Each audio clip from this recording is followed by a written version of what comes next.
আমি আপনাদের একটা আমল শিখিয়ে দিয়া যাই রাতের বেলার জন্য। নাম্বার 1 লাইলাতুল বারাতের আমল, সলাতুল হাজাত পড়বেন 2 রাকাত নামাজ।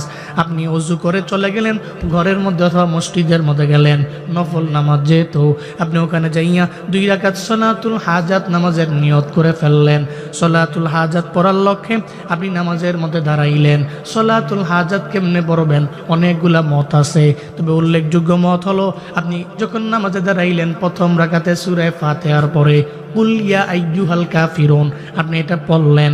এরপরে সিজদায় গেলেন। আপনার আরবি জানা নাই, ফার্সি জানা নাই, উর্দুও জানা নাই, কিন্তু বাংলা তো জানা আছে।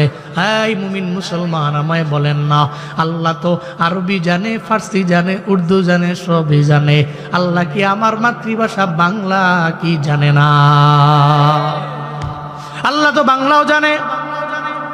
আল্লাহর দরবারে আপনি বলবেন, ও আল্লাহ আমি ঝামেলায় পড়ে গেছি, আমার সংসারে বড় অভাব, আমার অভাব তো দূর হয় না, আমি ঋণগ্রস্ত হয়ে গেলাম, ঋণ মুক্ত হই না। ও আল্লাহ তুমি ঋণগ্রস্ত রেখে আমার কবরের মধ্যে নিও না রে আমার আল্লাহ। আল্লাহর দরবারে সলাতুল হাজাতে সিজদার মধ্যে যাইয়া আল্লাহর দরবারে বলতেই থাকবেন। এরপরে আবার সিজদা থেকে আপনি আবার দাঁড়ায় গেলেন, ওখানে যাইয়া আপনি সূরা ফাতিহা পড়লেন, আবার পড়বেন সূরা ইখলাস যেটা কুল হুয়াল্লাহ সূরা, কুল হুয়াল্লাহ সূরাটা পড়ে আবার সিজদায় গেলেন।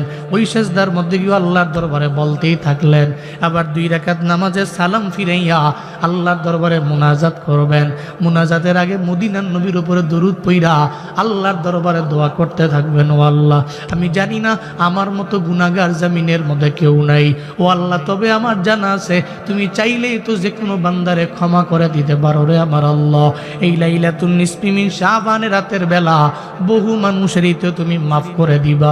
ও আল্লাহ আমার মতো গুনাহগারের মাফ করে দিলে তোমার কোনো লস নাই।